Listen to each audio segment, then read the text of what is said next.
So why don't you kick it off, Don, with your thoughts here post-Fed? Crazy, crazy week here, up and down, and man, GDX and J really bounced following the 230 comments from Powell. Yeah, I'm all jazzed up here about, what Powell did and what gold's been doing. We had the gold move over 2100 on that Sunday night. And I basically said it was a head fake. And the reason Right. why is because I just don't see there's two things here. One, I just don't see any fear. So to get an all-time high in gold and then keep running, if you will, is you need a decoupling from the markets. You need gold to basically go higher and the markets to go lower, the markets to get stuck. But the fear trade basically to push gold to say $2,200, $2,300 gold. And for me, $2,100 gold, that just doesn't get me excited. I want to see much, much higher prices. And I don't see that we can break out here without any fear. And so what Powell did though was very, very significant. Powell pivoted. I mean, let's be honest. Let's say what Yeah. exactly happened here. Powell pivoted this week. I mean, he pivoted away from fighting inflation because his core number is not at 2%. It's not there yet. So he has not hit his number. But the dot plot challenge basically said it all, that they're planning to cut next year. Yep. They plan to cut significantly. So they're already planning to cut and they haven't hit their number yet. So it was a clear pivot. And now what they've done is now they paused. So we're in the pause mode right now. We'll see how long they pause. But I don't think that they will cut until the markets go lower. And when the markets go lower, you know, it's going to be really interesting, that dynamic in the first and second quarter of this year, what happens. And so there's some people that are saying that, the markets are going to remain strong here. And even Wall Street had their targets next year are for 10 to 12% earnings growth. Mhm. And even at 10 to 12% earnings growth, you only get to where we're at here on the stock market. I mean, there's basically no growth built into the S&P right now for next year, unless the PEs explode, and they're not going to. So, I mean, the bullish case you can really make is, maybe 5,200, 5,500, but that I think those are a stretch. I think, you're really looking at, we're at 4,700 today. You're really looking like, 5,000, which isn't much of a move. So next year is looking kind of bearish at best for next year, but I just think it's going to be a lot worse. So those earnings targets, 250, say on the S&P, which takes you about 4,700 with a PE of 19. I don't see how they get there. The economy is slowing right now, which I think you'll agree with me. It's Oh slowing yeah. kind of across the board. I mean, we're retail sales. I don't think that we can really expect, a lot of these companies, I don't think the earnings are, kind of the Targets and the Walmarts are they're the best, and the Amazons. I don't think that their earnings are going to be stellar. And then the ones one level below them, I think they're going to basically be hurting, is my feeling. But I think we're heading in a recession. And then, of course, if you look at like trucking and shipping, it's, flat to negative. Housing with the high rates is, kind of hitting a headwind. Autos, and then if you look at tech was up, 100% this year, the Magnificent Seven. So how do they keep running? How do they keep growing from here? It's going to be hard year on year numbers. Um, uh, and then you have this latency of the high rates.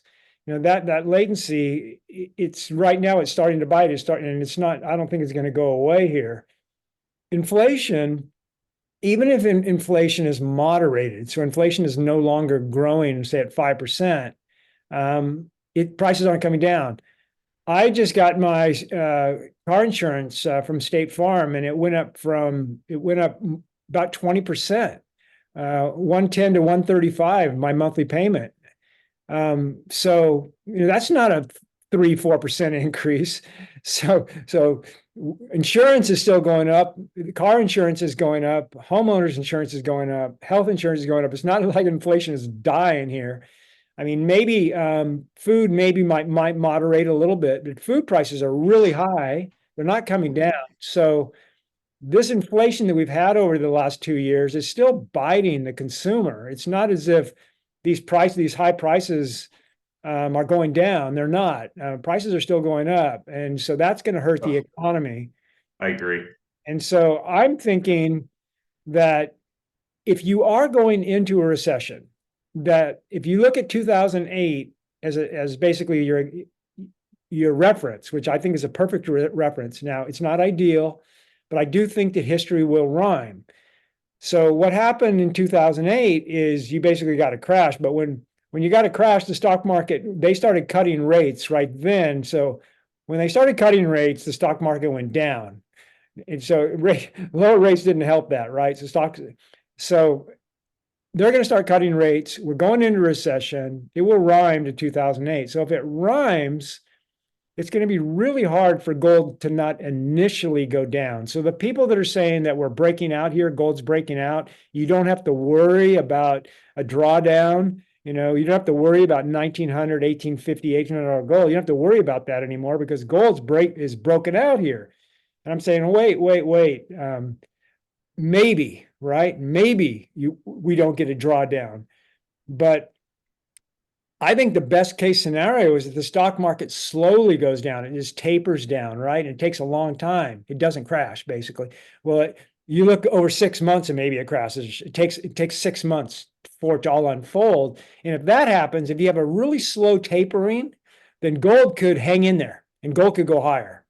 That's the best case scenario really for gold here is that you have this slow tapering, gold, the mine and the economy kind of holds on, and then gold can go up in that scenario, can go up without crashing in that scenario.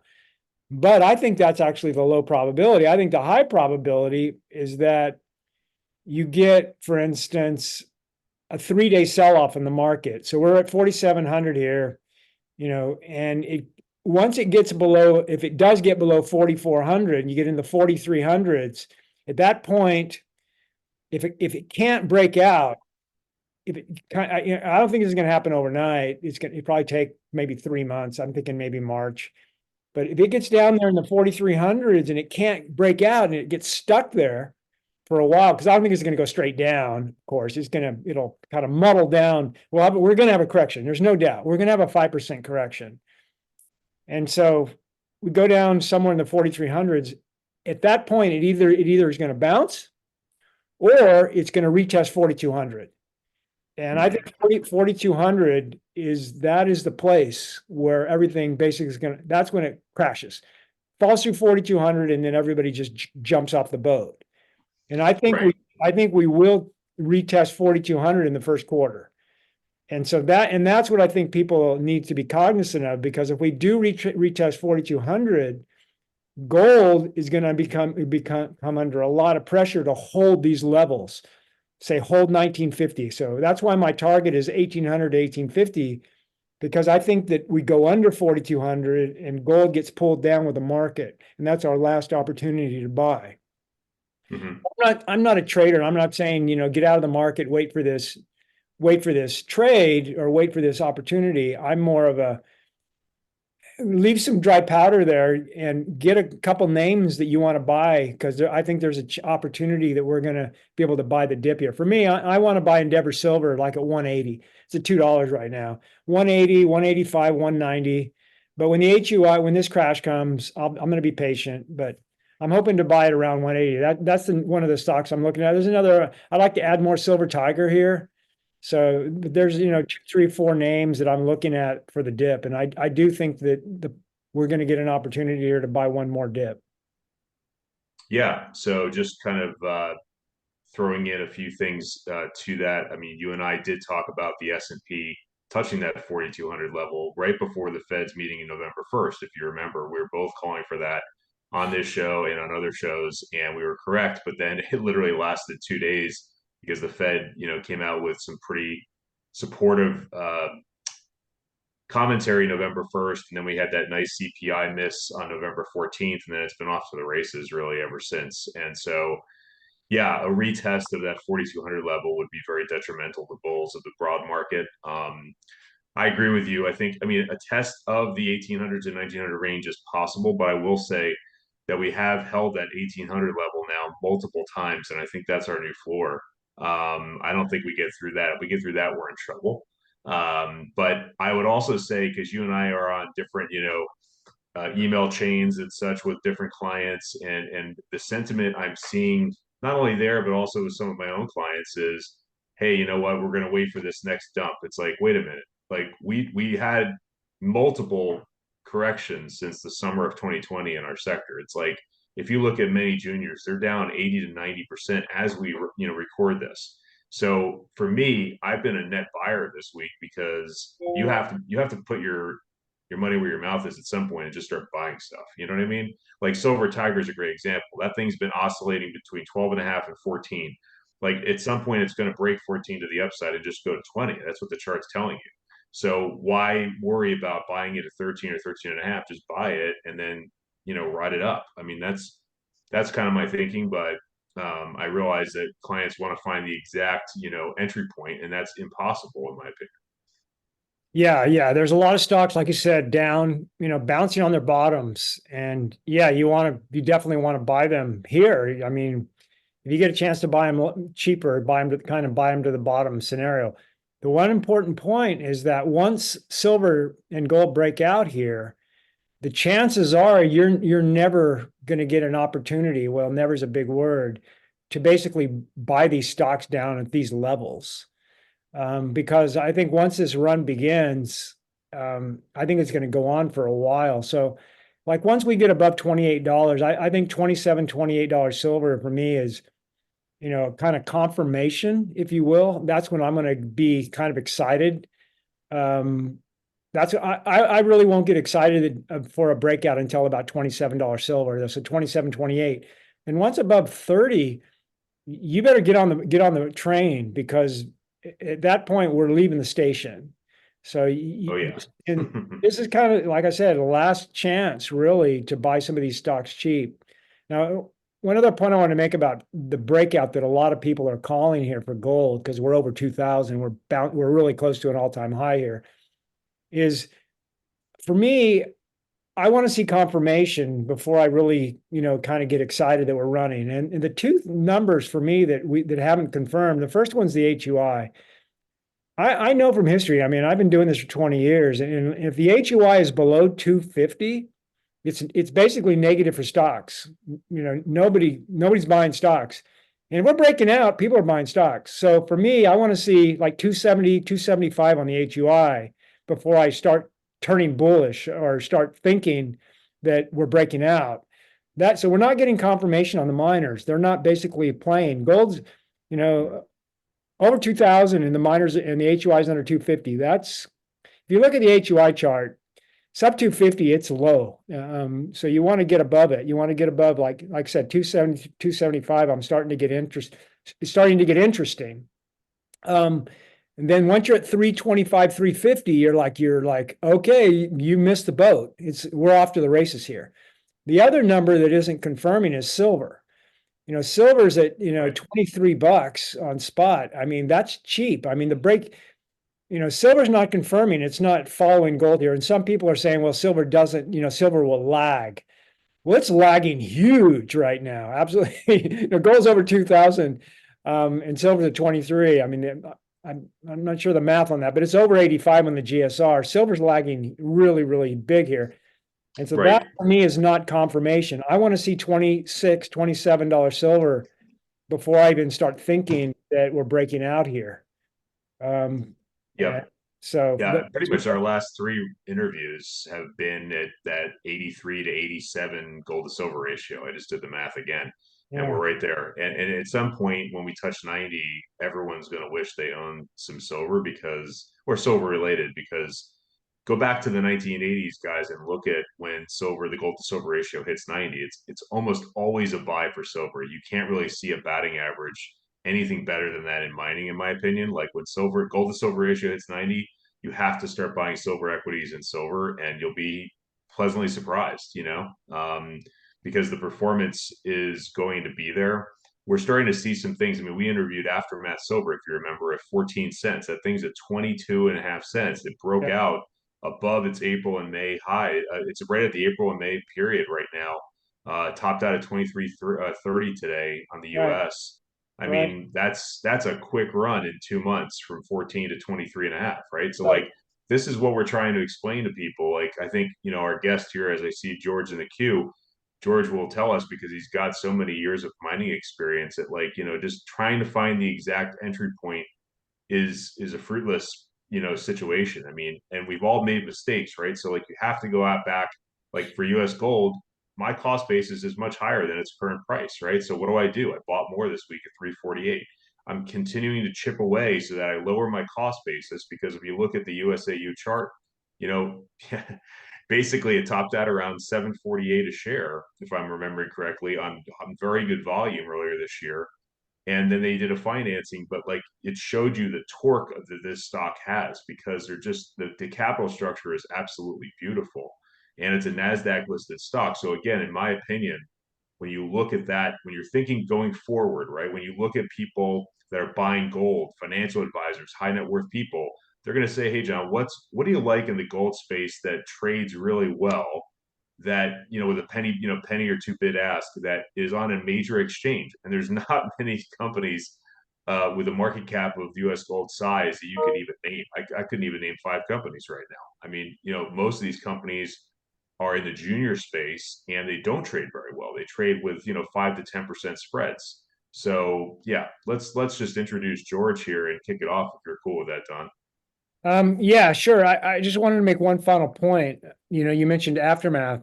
So one of the reasons I am really bullish for gold, even though I say there's one more correction, is I do think that a lot of these stocks have put in lows. So we've been in a 3-year correction. You mentioned aftermath, which has really bounced off its low. You had a Vino that traded all the way down to 42 cents and now is over 50. And the Tour is traded down almost to $2. Now it's at 350. So a lot of these Yep. stocks have significantly bounced off their bottoms. For me, that is confirmation that we are heading into a bull market. So I'm very bullish that we are heading into one. I think the data does show that. I'm just saying probably one more correction. So yeah, let's go ahead and introduce George. Okay. Hey, George. Great to have you on the program here. And it's been a while since we hung out. I think we both saw you last at Beaver Creek, Colorado, but I have followed you since September, and you've been at multiple conferences overseas and been a busy CEO. So we appreciate that as shareholders. Welcome to the show, George. Thank you very much, John and Don. It's really great to be here. So, I mean, if I may, just following on to your theme, gosh, there's got to be a breakout here. The two things I'll say. One is, and it relates really to the CK Gold project. I think most people are familiar with the Lassonde curve. This is where you have the euphoria of exploration and discovery, and then the stock, as you start looking at the how you're actually going to develop it, you put some numbers around it, and then people discount it, and then they think about all the risks that you've got up to the point that you can actually get some revenue from that discovery, and people essentially go risk on and look at all the things that could go wrong and so on, and you get down into this bathtub, and then eventually a resource that actually goes into production emerges, and then you're on upward trajectory. What I'd like to say is that I agree with you entirely. As you look at what we're looking for, we've got a little bit of silver, 2-to-1 silver ratio, but economically it's not so great in our CK Gold project. But gold, 70% of our revenue comes from gold, about 30% from copper, and there's got to be a breakout here. And at a time when our CK Gold project, we're at the lowest point in this Lassonde curve, because what we've been doing with our CK Gold project is working very hard to get it through the permitting process to be able to deliver into this rising tide of the market. And so just since we last spoke, just to let you know where we think we are there, is that we're on the cusp of getting our mine operating permit from the Wyoming Department of Environmental Quality. We believe that we're going to have that in the earlier part of next year, and that then delivers this really important copper gold project. It's over 1 million ounces of gold, 248 million pounds of copper into this rising tide. And you know, again, going back to the macro scale, you look at with these increasing prices in the metals, you know, that's generated a little bit more activity. Tough time to raise money for exploration, but there's a lot of activity. But a lot of the projects are so far away from being shovel ready, and that's what sets US Gold and the CK project apart. We're going to be shovel ready next year. Okay. Yeah, and I want to add for listeners, you know, George and his team was nice enough to have me out 2.5 years ago to the site. So I can tell you from standing on top of the proposed site, it's a pretty amazing piece of land because, you know, as far as the eye can see in all directions, there, I think, you know, George, you can correct me if I'm wrong, but between 5 to 10 ranchers, and there's literally mineralization at surface. You're near infrastructure because I literally drove there from the Denver airport, not a far drive into Wyoming at all. And the people that I met there, not only on your team, but the Wyoming officials were really supportive of the project being built, which I think is being missed by a lot of investors because I interviewed 2 uranium people this week, just, you know, informally on the phone, and they were both in Wyoming, and they're both like, you know, this is a really interesting state for production, and I think people are missing that, don't you? No, absolutely. You know, Wyoming is a little over 600,000 people, I believe, and you know, they garner a lot of their income revenues from the resource sector: coal, oil, gas, trona, and a little bit of uranium. And well, nobody's building any new coal-fired power stations. So the opportunity to diversify into uranium, I think the state of Wyoming's got a bit of a love affair with uranium. They're looking at a small sodium-cooled reactor, you know, one of the first in the state. But also from our perspective, being able to diversify away and to bring in copper and gold mining. You know, we sit in a historic copper gold mining area about 20 miles to the west of Cheyenne, and it hasn't been mined since 1920s when they closed down. It was discovered when the railroads came through, and so reinvigorating that old mining district. You know, we are you know, getting a lot of support. So we sit on state and private ground. The state, our landlord is really the state of Wyoming, the Office of State Lands and Investments. We will pay them a royalty, about 2.1% NSR. That goes for K through 12 education, which is in deficit in the state of Wyoming. So a lot of support there. And then we're surrounded by private ground. So I think the key thing is, John, that we don't have the federal government involved. Right. The Army Corps of Engineers said that we're non-jurisdictional, so we're dealing with the state of Wyoming, and that's a great place to do business. To your point. So, can you tell us a little bit about Keystone, George? Because that's how I got involved in the stock originally. And, you know, I think investors may be overly focused on CK only. I mean, you know, Keystone has massive upside potential, in my opinion, in a 2100 plus gold market. So, can you talk to us a little bit about your thoughts for Keystone over the next 12 to 18 months? Well, yeah, absolutely. You know, so my career spans over 40 years. And after being in Africa, underground gold and open pit copper, I was hired by a little outfit called American Barrick, which is now Barrick Gold Corporation. And that was when Goldstrike was a hill, not a hole. And you may have noticed last year we actually sold a property just next to Gold Quarry on the Carlin Trend.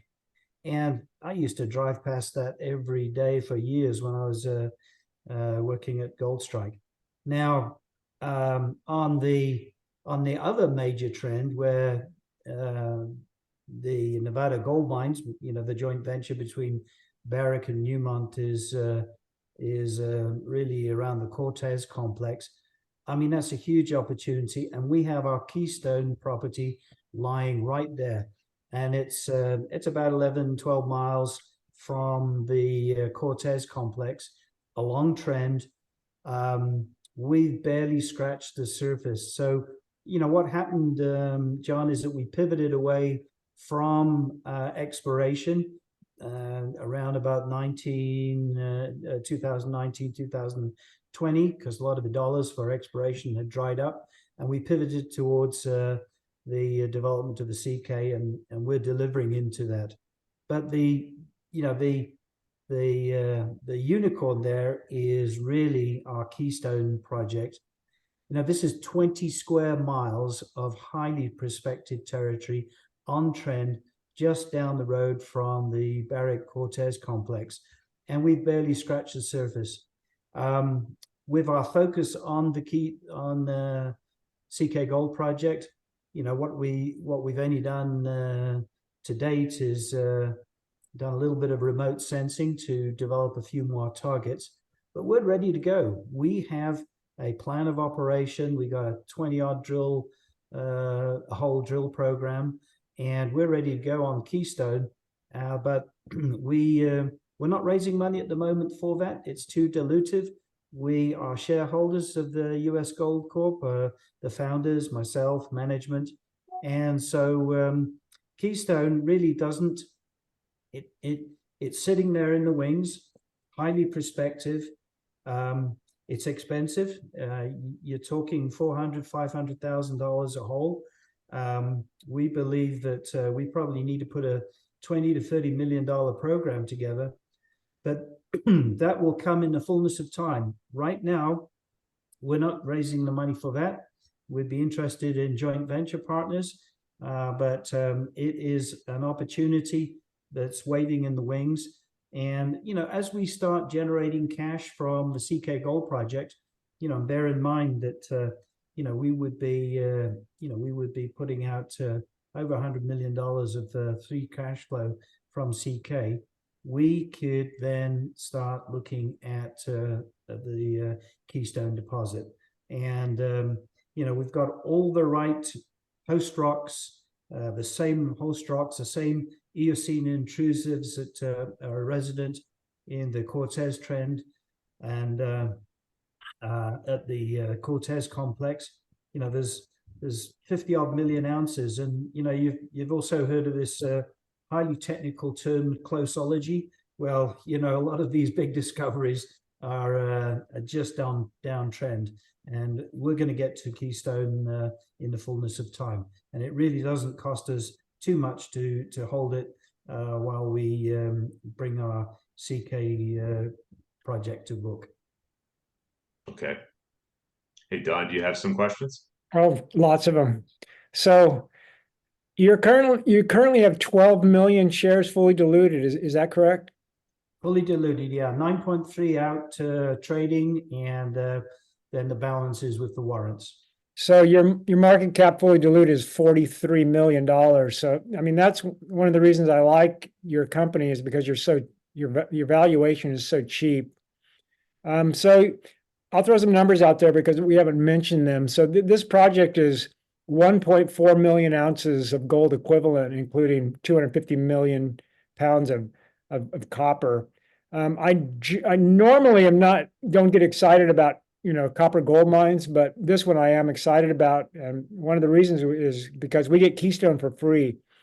and Keystone's 12,000 acres, and it's near two large mines. And like George said, the odds are we're going to find something there. But this thing is going to have a lot of free cash flow. This is a 12-year mine life, could possibly be extended. But what in your feasibility, what was the ASIC? We have a pre-feasibility study which is out in the public domain. It was published December of 2021, so it's a little bit dated, but that was $800 per gold equivalent ounce. And there's a huge margin. I mean, that ASIC may have gone up a little. We're all suffering from inflation, but so too has the $1,600 gold and the $325 copper value. So we preserve the margin. So we've got a very healthy margin just on the copper and gold, and we got some additional upsides. So if that helps you. Right. So I'm valuing you in the future. So I'm actually using, so you have an 800 ASIC, let's say it's, 850, 900, because it's been a couple of years with inflation. So using 1250 ASIC, I have your break even about 1450. And so at $3,000 gold, which is, I think, where we're going to, you're going to generate about $150 million in free cash flow. So I like to buy companies that are like at least even, their market cap is at least even with future free cash flow or half. And so your market cap's 43 million, and I project your free cash flow at 150. So it basically, prints you as a 10 plus bagger. So if I can find a 10 plus bagger with a free project included, I can't turn that down. And the other thing I like is, you've been very humble. You're one of the better CEOs going. For them to find an experienced CEO, because I see a lot of these development projects, early development projects, with a lot of young CEOs, sub 50, young, inexperienced. A lot of them, right? Are you calling me old? Right. Look, well, I know you've been doing this for a long time. So I mean. So me, for development projects, I like projects that check the boxes. And for me, I'll go over those boxes right now. So the first one is the valuation. And I just mentioned 10 plus bagger. The next one is the location. And I think Wyoming might be one of the best locations in the country to be mining in. The next one is the path to production. He mentioned the pre-feasibility study, the permitting. They have a very, very solid path to production. Next is the management team, which I just kind of went over. For a first mine, you rarely get management teams of this quality to build a first mine. Generally, they're, normally you don't find quality management teams of this caliber, if you will. So that's another reason I'm really interested in it. And then the last checkbox is insiders. And this is one that I want you to answer for me. Right now, if somebody came in and offered you, 100% premium, would you accept the phone call, or basically you would say, we're not interested, sorry? Well, look, it's a good point, because we are very vulnerable at the moment, and obviously our independent board would have to look at all offers. But I can tell you that our founders, Ed Carr was in from the beginning, Luke Norman, Gold Standard Venture fame, and they've got a cost base which is probably $10 a share. So 100% premium on where we are at the moment doesn't excite them. So we want to deliver this into production, get a proper valuation. And look, let me just tell you, I live in Park City, Utah. And I was approached I've been on this file now for 3 years, and I was approached to do this project, or to evaluate it first off and see if it was worth selling so that we could finance our exploration activities. And I said to the guys, you'd be crazy to sell it. I mean, this is in a great jurisdiction. You know, we've got all the infrastructure that we need around us. You know, I've been building projects down in the Andes. We had man camps. We had to build roads. We have to put generation stations. Goodness, you know, we essentially have everything in and around the project. So, you know, I jumped at the opportunity. I said, hey, you'd be crazy to sell it. And they offered me the role of president and CEO. And so I jumped at it. You know, that's where we've been, you know, invested in it for 3 years, and we're going to make this thing happen. And, you know, just to your point, having a shovel-ready project, you know, my maxim is never have or expect other folks to do what you wouldn't do yourself. So, you know, we actually went on from that pre-feasibility study. We've actually got a feasibility study done. We just need to go out and requote the capital equipment. We didn't want to have the feasibility study with stale dated numbers with respect, you know.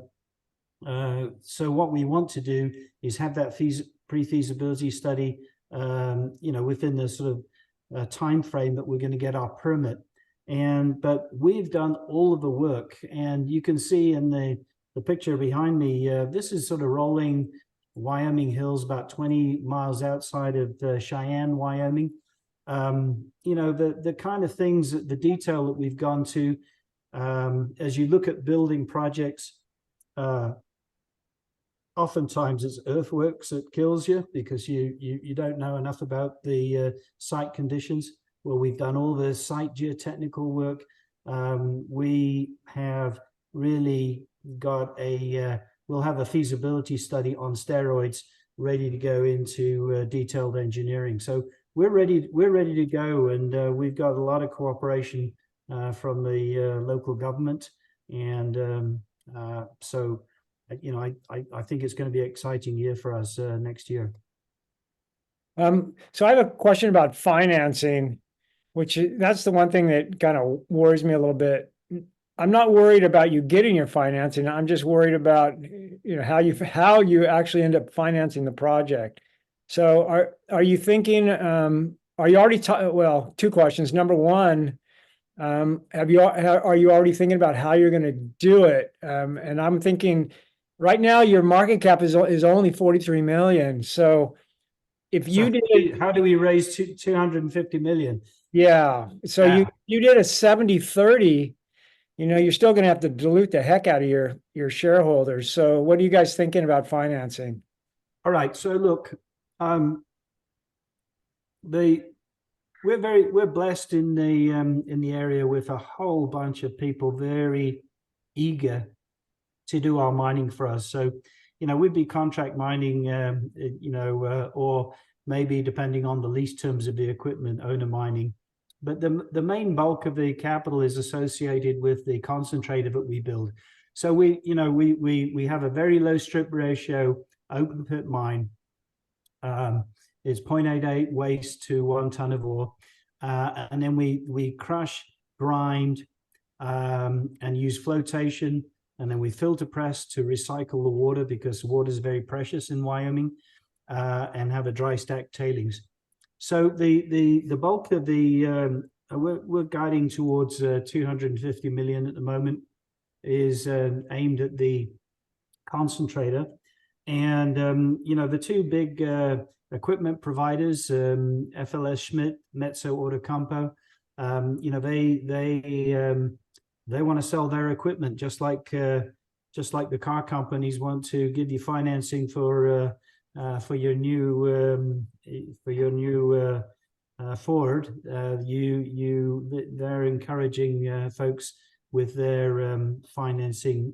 And what they can do, these companies tap into the sovereign wealth funds in Scandinavia with long-term competitive interest rate notes, not as high as a private equity firm.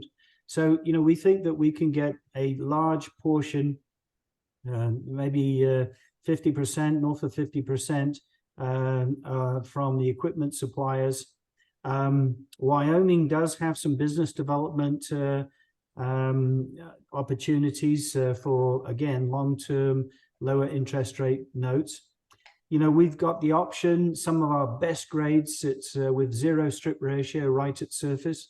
So we can put together a bit of a, you know, a sale of some of the initial metal, not to we don't want to burden the project with a royalty or two owners of the stream, but that could be. But yeah, we're very aware that we don't want to be in a situation whereby we're diluting our shareholder base. Again, we are our owners as well, and so we feel the pain if we have to look at dilution.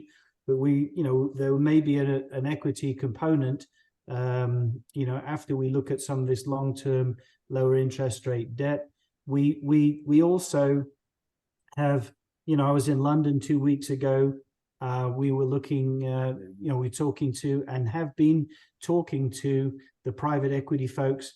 I mean, they'd love to come in on the project, and some of them can write the whole ticket. But you know, the interest rates for the private equity folks are fairly high.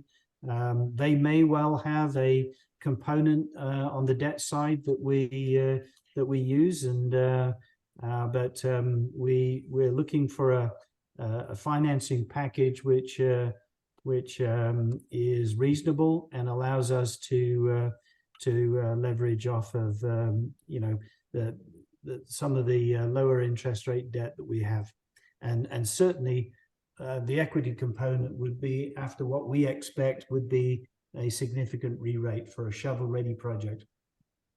Yeah, so what you just said was very interesting. You're saying that, you know, it's might be possible for like a private equity company to basically loan you the entire amount. If that would be ideal, right? And if couldn't you give a sweetener and basically, you know, you're going to pay a decent interest rate for sure, but you're going to pay, even if you have a high interest rate, it's a 2-year payback if gold prices go up, because your free cash flow, you have really high margins. At $2,000, you have high margins. And I think gold's going to go up because you're not going to go into production until 2026. And I really believe in 2026, gold will be north of 2,500. So your margins are going to be about $1,500. So that's no, look, right. Absolutely. I mean, I think that's a really good point. And you know, we just want to get the best terms that we can. But to your point, speed is everything. You know, in the early days of Barrick, you know, when Barrick was just a young pup company, we would do things on the fly. We would, you know, getting those assets into the production, getting that cash flow was the critical element. And you know, that's not the way to do things. Certainly on a marginal project, you want to have everything taped down so that you don't blow your budget, and you put out numbers which are accurate, and you meet those numbers.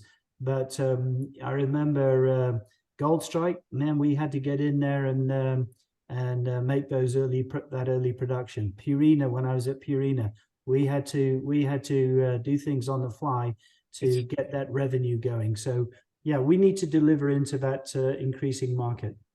One thing that I've seen is private equity and even banks, they will loan a company money if they have a strong management team and a strong project. If they have that combination, they will do it. Whereas most small companies that don't have that strong, you know, management team, they have a hard time financing their mines. But I think that your company has a really good shot here, especially when gold prices go up. When gold prices go up, it's going to be it's going to be easier for you to finance it. And you're not going to be financing this project until the middle of next year. And I think by the middle of next year, gold prices will be higher than they are today. And so your financing probably is going to happen. And I do think, you know, go back to the insiders, as that's the, you know, one red flag. I think I agree with you that most of your shareholders, because there's only 9 million common shares out there right now, most of your shares are held by people that paid $10 or higher. This recent sell-off occurred, nobody was really expecting this 3-year, big massive correction. Nobody expected that. So the vast majority of your shareholders are over $10. They don't want to sell it here. So I think the insider thing is not an issue. And I think that the financing isn't an issue because I think that you guys are going to get a really big loan here. Well, and the thing is that in that rising tide, and when the market turns, it becomes a feeding frenzy, and gosh, we've seen it before. We've lived long enough to see some of these cycles, and it becomes a feeding frenzy. But really, being on the ground floor, having a quality project, being shovel ready, delivering into that, I don't worry too much. We've got a lot of interest from a lot of the private equity folks. It's just making sure that we preserve profit for our shareholders. Right. One final question for you. I know you guys have a lot of aggregate rock, if you will, that you're going to be selling to the railroads, and that's going to generate. I mean, this is just free money, right? This rock. I mean, it's something like $10 million, $20 million a year, and that's basically going to pay your interest. Can you talk a little bit about that aggregate rock? Let me tell you a little bit about that. We are our project is about 3 miles due north of a big quarry operated by Martin Marietta Minerals, part of the Martin Marietta organization. It's huge, and they are mining the rock, same rock as we mine. And they're on the I-80 and the Union Pacific Rail Corridor. So they're at the north end of the Colorado Front Range.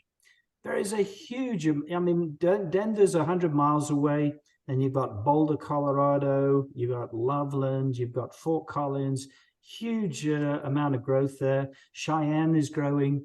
Laramie's growing. You can see on my picture here, there's a whole bunch of windmills going in around us. Huge demand for rock and aggregate. So in our current permit application for the copper gold project, we're just looking at the copper and gold, and we've got a very robust project on the basis of that. And part of our closure plan is, we stabilize our tailings with some of the waste rock that we have. But I don't call it waste rock anymore, because we've got about a 30, on the basis of the plan that we've got at the moment, we've got a 30 million ton pile of rock, which under our current closure scenario, we'd level off, put topsoil back on, and return it to grazing. So we've been looking at this and saying, gosh, can't we put that rock to beneficial use? Save somebody else having to burn all the carbon and the diesel to get it out of the ground. Can't we put that to beneficial use? And we've been pursuing that. Now, we think ultimately it would take a permit amendment, but we think the state would be interested in it because they would get a royalty from the rock, about 60 cents a ton. And, we got 30 million tons of rock sitting there as a consequence of mining the copper and gold. Our neighbors are selling it for 18 to 25 bucks a ton. We've already paid for the mining. I mean, let's just be conservative. 10 bucks a ton additional revenue, 30 million tons of rock.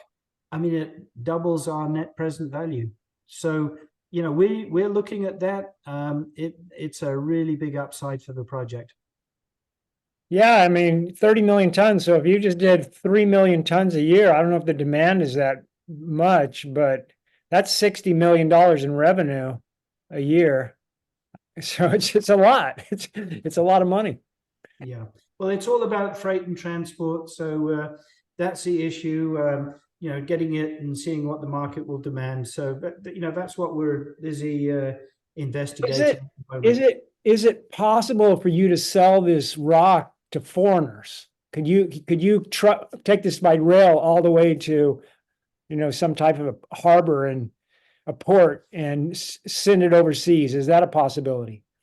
Well, look, anything's possible, but it's all about economics and transportation. So if we can get it on a rail car, and we do have a rail company interested in what we could provide them. But so if we get the rock onto a rail car, if you think about where we're situated on the eastern slope of the Rockies, you go from there to the east. There is a paucity of rock for aggregate, for rail ballast, and so on. For a really good quality rock, and ours is really good quality. Once you got it on rail, transportation is very cheap. So it's early days, but there is a huge market, and certainly, if you're thinking about truck haulage, you got a maybe 250 mile limitation before the economics start going a little bit south on you. But if you get it onto a rail car, that rock can travel thousands of miles, and even onto barges and ships. So absolutely, there is a market. Excellent. All right, that's all I had. I'm a shareholder. I've been excited about your company, and I see good things. I like the name of your company too. I think it's great. US Gold. I mean, that's awesome. Well, look, I tell you what, I've 42 years. I've lived and worked in Africa and South America and various countries, operating and developing mines. The opportunity to create jobs and opportunity has always been a big thing. But how good is it to be able to do it in good old US of A? Yeah. Right there in Wyoming. The folks need jobs, and good jobs, and these are well-paying jobs. And being a part of developing that economic activity just makes your heart warm. Yeah. Thanks for coming That's on. great. You bet. Yeah, thank you, Gentlemen, George. thank you very much for your time. Really appreciate it, and great talking to you. All right. Likewise. Hope you have a great holiday with your family. All right. Thank you, sir. Bye-bye. All right. Bye. Well, that was great. Yeah, it was. It was. We got a nice update from George. I really like that they've actually either talked to a private equity, been approached, and people are. When I was at Beaver Creek, I actually heard about a private equity. Somebody wanted to give Montage a big check. So this is the second story I've heard about private equity wanting in on some of these deals, because Oh yeah. No, Yeah. I'm from that world, and I'll tell you, like I'm starting to see more private equity interest than I've ever seen.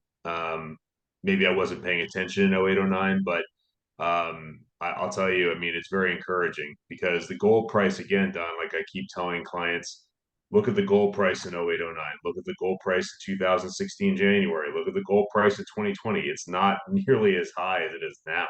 I mean, like the backdrop for what we're about to maybe participate in the next 1 to 2 years is insane.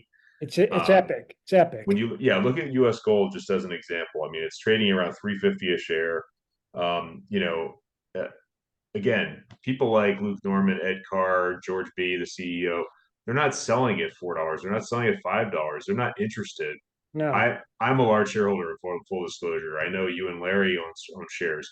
Between all of the people I just mentioned and a few other key shareholders that I've met at conferences, we could easily, just say, look, come up with something reasonable. This isn't reasonable. Look at our cost basis, right? No, I mean, no. we're They're not. This is not a company who's looking for a 25 to 30% premium. Let's put it that way. They're not for sale.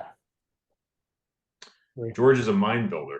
I would encourage people to do a search on George. I think that gets lost on people, is that there are many people, as you've pointed out, Don, that fake. I don't know for a better word. Let's just call it for what it is. They fake that they can build a mine. They can't, right? I mean, George is look at his experience in South America. I mean, this guy's a badass when it comes to building mines. He is. And He's to have, like you said, a 42-year veteran on top of a junior, that again, if you divide by 10, I think it was, they did a rollback. I mean, we're talking like this should be a 35-cent stock, not a $3.50 stock. I could see the knock from certain clients that, hey, why do you have a NASDAQ listing, right? I think it's because they see the big picture. And let's face it, maybe they didn't think that gold would have experienced, gold stocks would have been sour like this for so long. But I'm telling you, like when you talk to financial advisors, like in my background, they look for companies like this, US based, in the right metal. Right. Copper just got written up by Goldman Sachs to be at 15,000 a ton by the end of 25. So like we're in the threes right now. I mean, like there's so much growth in both gold and copper as we move Right. forward. And Right. even like George pointed out, like they're using conservative numbers in their 2021 report, right? So they're using $1,600 gold, I think 325 a pound copper. It's like, you know, copper could easily be at 425, gold could easily be at 2200, and this thing just flies. Yeah. Yeah, they check all the boxes for me. I don't see how this stock doesn't do extremely well, as gold prices rise. The key is going to be Keystone for really big, returns. The key is going to be Keystone. But what we need to remember here is that these guys started at Keystone. That's where they were. That's where they originally were. And then they realized, wait a minute, we got this other project better. Let's pivot. But they always knew they were coming back to Keystone. They always. Mhm. I think that Keystone's going to be bigger than CK. Oh yeah, CK's 1.4 million ounces. I think Keystone, with their talent, they're going to find some gold. I think at Keystone. Keystone is much bigger potential, and it's in elephant country. You're right around majors, as he pointed out. Like, I mean, that is if you get. I mean, look, when you have a property that size, some of it just boils down to luck. At 400 to 500K a hole, Mhm. that's expensive, right? So like I'm glad he pointed that out because I was going to bring that up. But raising $20 million right now would be a death sentence to the stock price, right? You can't do that. All They're right. smart, right? They're waiting. They know Yes. that gold prices are moving higher. They know they're going to get their permit in Wyoming Right. probably by March or April, is my guess. Right. And then they're set, right? Like they've got a clear path to 2026. Yeah, this is something that a team with not their experience would make a mistake because I see this, because they would actually a team that that didn't have the kind of visions that they have, they would raise money and drill Keystone simultaneously and Right. basically dilute shares. I 80% of companies would have done that. But from a shareholder perspective, you don't do that. You wait, you be patient, you wait till you get your free cash flow, and then drill with the free cash flow. Because if you drill now, it's just going to hurt shareholders. There's no reason really. I mean, the drill Lack of results we've patience. seen this. Yeah, the drill results we've seen this year. Look at a few exceptions like Snowline. Snowline, Hercules, blah blah blah. Right? You can go down a list, and there are companies that have moved, and there's no question, and that's great. We need that, but there's been so many more that have been faded and Look at at a very Lavras. high cost to Yeah, look at shareholders. look at Lavras. Hmm. Great hole popped and now came right back down. It's basically an inverted V when these things happen a lot of times, right? If you're at 20 cents, you move to 30 cents, and you're back at 20 cents in tax loss season. So what value did you provide? You basically raised $5 to $10 million. Yeah, you proved out more of the resource. Great. But in this market, no one cares, right? Like I hate to be blunt about it, but I've been coaching clients and companies to say, look, hey, like right now, no one. This is not the time to go out there and start swinging the bat. Like when you cross 2100 or 2200, then you're going to get a ton of interest. And to your point, like the private equity thing is encouraging, right? Like there's more and more entities Mhm. coming to the table now, interested to meet with these companies. Like I know this company that we just interviewed had a bunch of meetings at Denver Gold that were not like other mining companies. They were PE type companies. And that's really positive, right? Like when you can see that kind of interest Mhm. coming from a different part of the world. I mean, the clients we just brought on, I brought on an RIA, which is a registered investment advisor with quite a bit of assets under management. I brought on the former CIO from a major top 10 player. I can't name who it is, but I can just say the people that are coming to us for our services right now, Don, it's shocking to me. Like we've been at it over and over again. We did 12 interviews in October and November on different channels, and I'm trying to get out there with the message that this is a process. If you wealthy people that I just named are okay with that. It's the people that want the quick fix that should be doing something else, right? They should be in Bitcoin. They should be in tech stocks. That's quick, right? Like this is not quick. You're going to have to dig in here and spend I 1 to 3 years, and then you're going to make a ton of money because there's so much opportunity as we sit here in this interview right now. This feels a lot like December of 15 to me, where we had 20% short on GDX and J, literally. You went to a Bloomberg terminal, over 20% short both ETFs. And that's nothing like we have right now. We don't right, have that huge short interest, right? So, yes, there's right. less of a bump potential from Yeah. that, but we also have 2000 plus gold. Like, I mean, the gold price back then, if you listen to Wells Fargo, Standard Chartered, they were all at 1,000 or less an ounce for the next 12 months into 2000, December of 16, right? They were dead wrong. Mhm. And you can't listen to all these banksters all the time and say like, okay, yeah, we're gonna follow along with you. What I think is interesting to note, UBS recently upped their price on gold. Bank of America recently upped their price on gold. Goldman did the same. These are not small institutions doing this. Right. So we're seeing the opposite, which is like the opposite of 16, where companies are now starting to say, well, hey, we better get on this bandwagon, which is great. So I have two different things I want to talk about. I don't know which one to pick. Sure. I'm going to start here. I want to talk about, you mentioned about the investment strategy, about people trying to get the quick buck. And I don't think anybody should be buying gold and silver miners with a short-term view or even trying to get annual returns. These are volatile speculative stocks where you're getting really big alpha. This is a good example. US gold is a big example. We're not talking about 100% return. 100% return for US gold is nothing.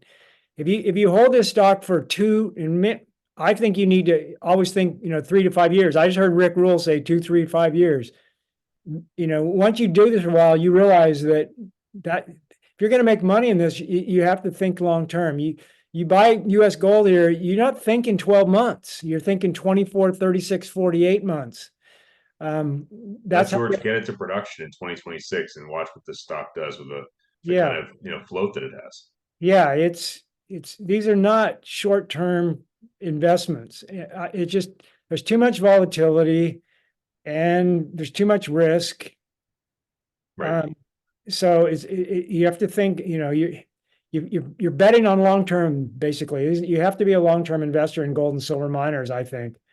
And so many people, they try to do, chase these drill stories because, a drill story, you can make, that's where you're going for your annual returns. I mean, if you're betting on a drill story, you're waiting for the next drill hole.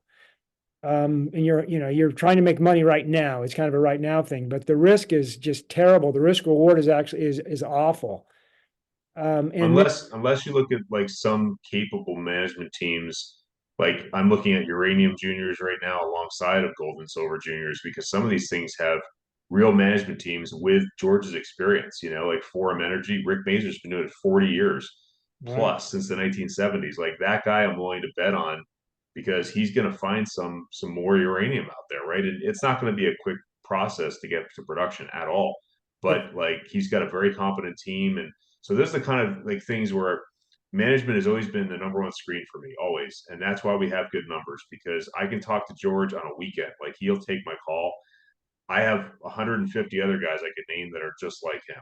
But to your point, like you and Larry have that same Rolodex, right? Like, I mean, it's just trying to sift through the people, right? Because the people can be disingenuous, and George is not like that. It's like I know I can sleep at night with my position, even if it's down, because I know George isn't going to do something that is going to surprise me on a Monday morning, right?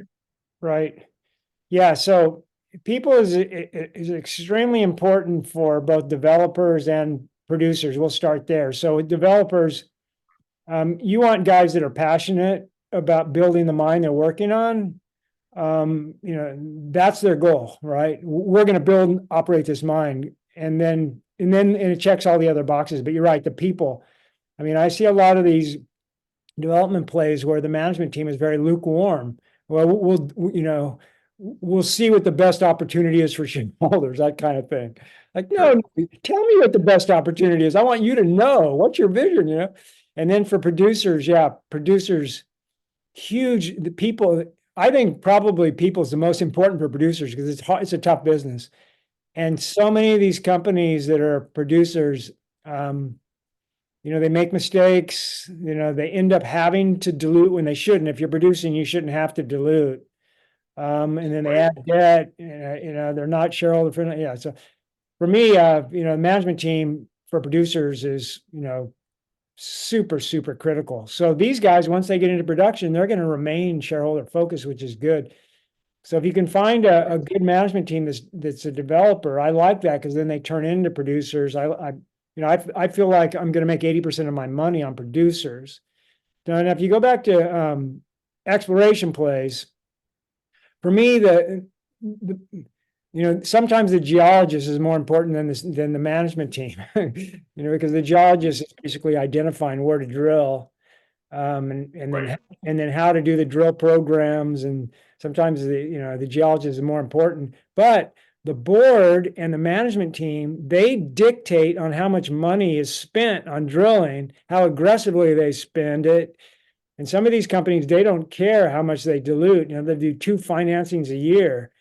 And if you're, let's say that you have an exploration play that's trading at, you know, at 5 cents, and they had, like, you know, 300,000 shares, and they dilute 100%, and now they have 600,000 shares, you know, because, you know, they have the share price is like less than 10 cents, and they have to do a big dilution. They have to need to raise money, you know, to drill.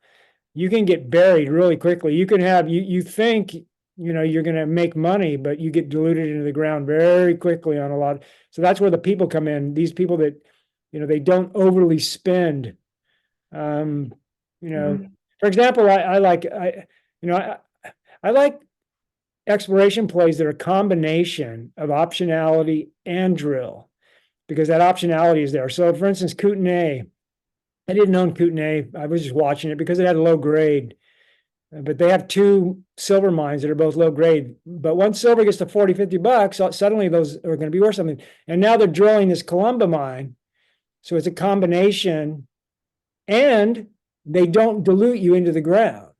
They're very conservative. They don't go crazy. They don't go hog wild on raising money, drill, raising money, drill. So they kind of check those boxes. So you gotta look for all that. You know, some of these exploration plays are actually, the CEO is just doing it to make money. I mean, to get paid. He's getting his annual salary, and he drill there, and he get my paycheck. In other words, they start these companies as a business to make money, and it's not necessarily shareholder focused. It's more Right. me focused, and I'm going to use my printing press to raise money and drill holes, and I'm going to pay myself, you know. So you got to be Yeah. very careful on those. And so, yeah, the exploration is just, you know, I mentioned several risk areas with exploration, but for me, I mean, the key is if they don't have the goods, if a company doesn't have a significant exploration, I mean, discovery, you're really rolling the dice. You don't want to do too many of those. Right. Um, Yeah, I always encourage clients to look at their holdings and have a difficult discussion with themselves. Like, when did you acquire this? 2020. Okay, well, it's 2023. We've had a lot go on since then. Is that company a lifestyle company like the one you were just explaining, where the CEO is just, clipping a nice salary and they keep putting out results, but the news flow isn't really positive. It's not very regular. It's like, that's not the kind of company you want to align yourself with. Yes, in a rising tide, it will lift many ships, including that one probably, but you're going to have to be more patient. Whereas something like we just talked about, these guys have a game plan. You can talk to George, you can talk to the former CEO, you can talk to the chairman. They all understand where they're headed, right? And that kind of team atmosphere is challenging to find in junior mining. I think it's it's out there. But I'm saying, like, you get conflicting feelings at the same company a lot of times where the board's kind of divided, and that's a red flag for Yeah, and a lot of times you get blindsided. You think a company is shareholder friendly, but in actuality, they're not. They're more company focused. me. Right. So we recently had, I'll give you two examples. These companies didn't need financing, but they didn't want to take the risk of gold prices dropping. The first one was Argonaut. Yeah. Argonaut is fine if gold prices rise in 2024. But if gold prices don't rise, then they're going to have to raise money, and then when they have to raise money, the share price could be lower. So they're basically saying, do we gamble or not? Now, if you're shareholder focused, I don't do don't do a big financing or you're going to kill the shareholder. Especially your old shareholders, right? The ones that help you build a company. Yeah. So that one, I was like, I thought Argonaut was shareholder friendly until they did that financing, and now I'm like, no, they're not. They're like some of these big mid tiers. They don't care about us. They care about them. That was one. The other one was Hummingbird. They did a financing, and I didn't think they needed to do it because I think silver price and gold prices go up next year. They're going to have plenty of free cash flow, but they didn't want to risk it. They're like, no, let's finance it. And it was really interesting because I always investors kind of smelled this problem because Hummingbird's never done well. They've always kind of stunk it up. And now kind of I know why. Now I'm saying that I didn't like that financing, but they're kind of on our short list of companies we want to talk to because they're super cheap. Mm-hmm. They have some really good projects. So there's somebody we want to talk to, and we can ask them why they did this financing and let them basically give us a line, you know. We're not going to believe what they tell us, right? But that's definitely going to be a question. Why did you do that financing? Well, we had to do it. Did you have to do it? I don't, I'm not so sure. We're Yeah. gonna we're gonna grow them pretty hard. Yeah. I think it's really a company by company thing because some boards are willing to take that risk, right? When you look at Silvercrest, those guys are not gamblers, but they're definitely not conservative, and I appreciate that. And every time I talk to Chris, he's got a game plan, and that's the kind of thing that you need as a client, I think, through this difficult period of time is to be able to turn back to a company like that is communicative and get answers, right? Like there are so many companies, doesn't matter if it's exploration, development, production, that are ghosting my clients, right? Like they're not getting back to them. I read some of your comments on Gold Stock Data, Don, and you see the same thing sometimes. Like, hey, I emailed the CEO twice and they haven't got back to me. That's a red flag, right? Like that is a red flag. In this market, you should be responding to everyone of size at least, It's right? Like people like you and I that have thousands of followers. I mean, I'm not saying we're the special. I'm only not saying we're better than anyone, but like right. we have clients that need answers. So why not get back to us in a timely fashion? Just a follow up on that. I usually only email companies that have high alpha because those are the ones I'm after, right? Um, and I think it's only about 50% of them reply. I'm 50-60% of them reply, and the other ones they just don't. It's amazing. Yeah, It's unbelievable. when I don't have a relationship, I'll go to the contact page like a normal client would, and I'll hit info@abcmining.com and I'll put it into a black hole and I don't see. So I forward Another, it back to them yeah, a week later, nothing back. I'm like, who is? I sent Yeah, 3 emails to Tudor Gold. 3. None of them came back. I wanted them to talk to me about refractory ore. Tell me about your refractory ore. They didn't want to talk about the refractory ore because they knew if they say anything about it, I'm going to tweet it out. So instead of just replying back, sorry, Don, we can't talk about it, or what, they just don't reply. And yeah. I send emails to companies all the time of questions like that and just no reply.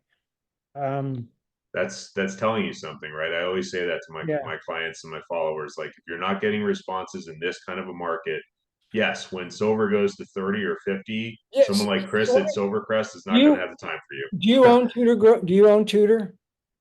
I don't. I've never touched that stock. No, I don't know much about it. Okay. Yeah.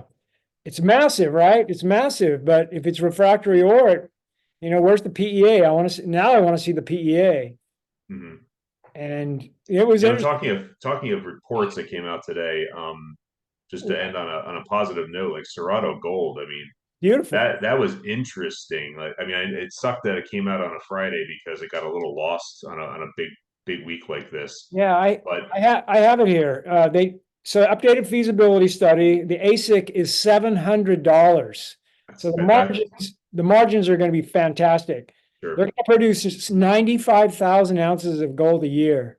Hmm. So, I mean, basically it's a very good sized mine. The CapEx is 181, which is absolutely doable. So yeah, the Serrato's feasibility study was solid, very solid.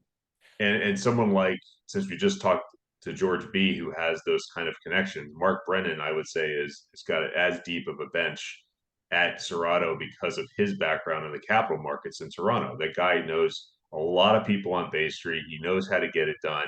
And that's one of the major things. If you're really going to hold a company through to production, you need to fact check yourself and say, can this company raise this money, right? Like, it doesn't Yeah. matter if it's 100, 150, 200, 250, it's still a lot of money, and you have to have a game Right. plan in place. And Mark definitely has that plan.